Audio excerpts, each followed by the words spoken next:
arrodillarse. Váyanse de aquí. Pertenece, ¿entendiste? Pria ini sangat marah hingga ia menembak nenek tua yang ada di hadapannya.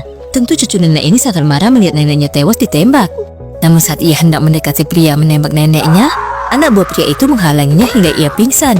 Bos preman yang bernama Antonio meminta anak buahnya agar menghilangkan jejak di tempat ini. Lalu anak buah Antonio membawa jasad sang nenek dan gadis yang bernama Sayen ke rumahnya. Sayen adalah gadis yang tinggal di tempat ini, dan pria ini adalah Antonio. Ia adalah penambang minyak ilegal, dan ia hendak merampas tanah milik nenek Sayen karena di tanah nenek Sayen ada kandungan minyaknya. Sayen diletakkan di dalam rumahnya, lalu para preman membakar rumah itu. Api pun membakar rumah ini. Namun Sayen yang pingsan tiba-tiba bangun. Ia melihat neneknya, namun neneknya telah tewas. Sayen lalu mengambil tusuk kondisi neneknya. Lalu Sayen berusaha keluar dari rumahnya. Ia memakai baju adat kampungnya. Lalu ia mendekati salah satu preman yang sedang ada di mobil.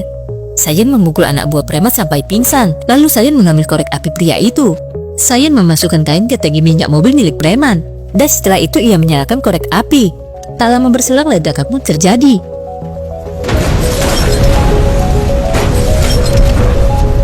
Melihat mobilnya meledak, tentu saja hal ini membuat Antonio menjadi marah.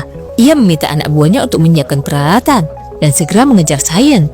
Sayen lari masuk hutan, dan Sayen yang sangat mengenal hutan di kampungnya ini tentu ia bisa melarikan diri dengan cepat. Namun para mafia tak membiarkan Sayen lari begitu saja. Saat dalam pelariannya Sayen ingat masa kecilnya, gimana saat kecil Sayen pernah berlatih bela diri. Bahkan Sayen waktu kecil juga pernah belajar bertahan hidup.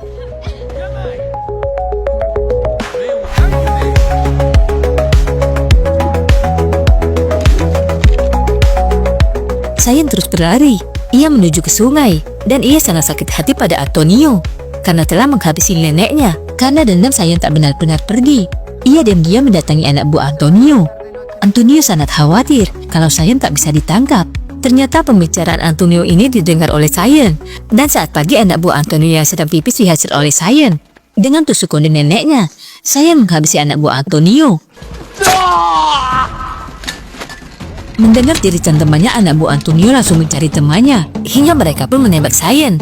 Namun tembakan mereka tak mengenai Sayen. Sayen terus dikejar oleh Antonio, hingga Sayen terpojok. Sayen pun terkepung di tepi sungai. Melihat Sayen menyerah, Antonio meminta anak buahnya untuk tak menembak Sayen. Namun siapa sangka, Sayen ternyata tak benar-benar menyerah.